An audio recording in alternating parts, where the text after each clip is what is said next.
की इस महफिल के हमारे श्रृंगार पेंशन पोस्ट माननीय विजय कुमार बंधु, अध्यक्ष national movement for old pension scheme, comrade Manoj Pandey, अध्यक्ष इंडिया रेलवे एम्प्लॉय फेडरेशन, महासचिव साथी सरबजीत सिंह, महासचिव इंडिया रेलवे एम्प्लॉय फेडरेशन, मेरे साथी, मेरे गुरु, मेरे हमरा साथी श्री जवेलनी साहब, संगठन सचिव इंडिया रेलवे एम्प्लॉय फेडरेशन, साथी नरसिंह कुमार जी, अध्यक्ष इंडिया रेलवे कोषाध्यक्ष इंडिया रेलवे एम्प्लॉय फेडरेशन, अध्यक्ष नॉर्दर्न रेलवे एम्प्लॉय यूनियन, और बहुत सारे साथी वक्त के अवकाश में जिनको आपके सामने नहीं रख पाऊंगा, समय की थोड़ी सीमित आई। साथियों, थक तो नहीं गए? मेरे पास एक थकावट उतारने वाली दवाई है। वो दवाई हमारा दुखांत है, हमारा भविष्य है। अगर चाहिए तो दे दूं थोड़ी।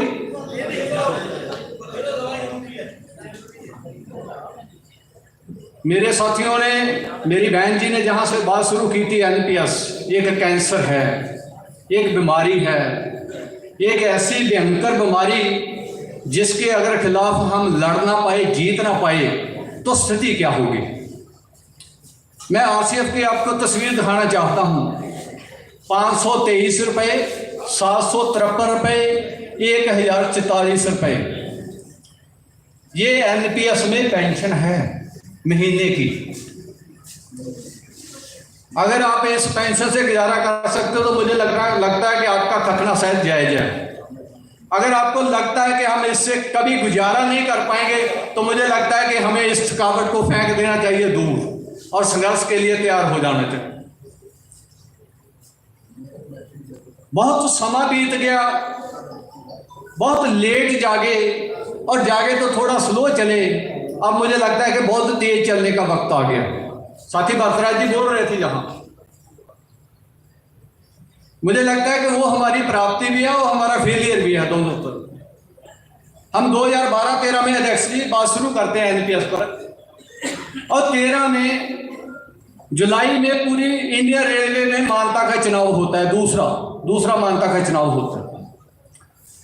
और मैं क्योंकि रेल कोच फैक्ट्री में नौकरी करते हैं तो नॉर्दर्न रेलवे में विशेष तौर पर फिरोजपुर डिवीजन में मैं बहुत घूमा इलेक्शन के संबंध में।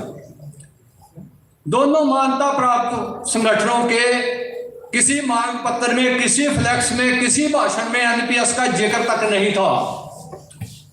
जुलाई 2013 के बाद जब हमने मूवमेंट स्टार्ट की और मार्च 2019 में हमारे रेल कोच फैक्ट्री में मान्यता का चुनाव होता है। भारतीय रेलवे में एक उत्पादन इकाई है जहां यूनियन को मान्यता मिली है, और वहां जब मान्यता का चुनाव होता है, आप लोगों की प्राप्ति है ये कि इनके जो भी नेता रेल कोच फैक्ट्री कपूरथला में गए हो, चाहे शिवपाल मिश्रा हो, एमआर गवैया हो, हरभजन सिंह सिद्धू हो, या जो भी गए हो, बात एनपीएस से शुरू करनी पड़ी थी इन लोगों को।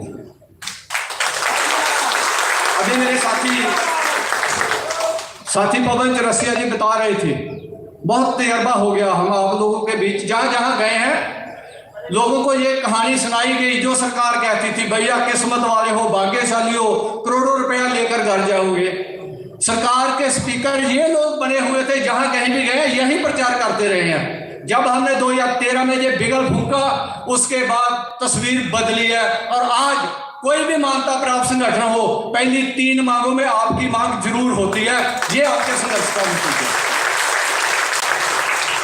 अब सवाल क्या, बहुत सारी बातें हो चुकी हैं, मैं उस दिल्ली, अब एनपीएस पर हम बहस करें, किसने कराई, क्या किया, क्या उसके नेगेटिव पहुंचे, मुझे लगता है ये बातें करने का वक्त नहीं है, परंतु एक बात करने का वक्त है। अक्सर मेरे जैसे जज्बाती लोग क्या करते हैं, वो मान्यता प्राप्त लोगों को बहुत, उनकी लीडरशिप को जहां तक हो सकता है करते हैं कि भैया इन्होंने कराया, कुछ नहीं किया, उल्टा किया, ये किया, वो किया। मेरा ये कहना है साथियों, मेरा आपसे सवाल है, एमआर गवैया ने अगर कुछ नहीं किया, शिवपाल मिश्रा ने कुछ नहीं कहा,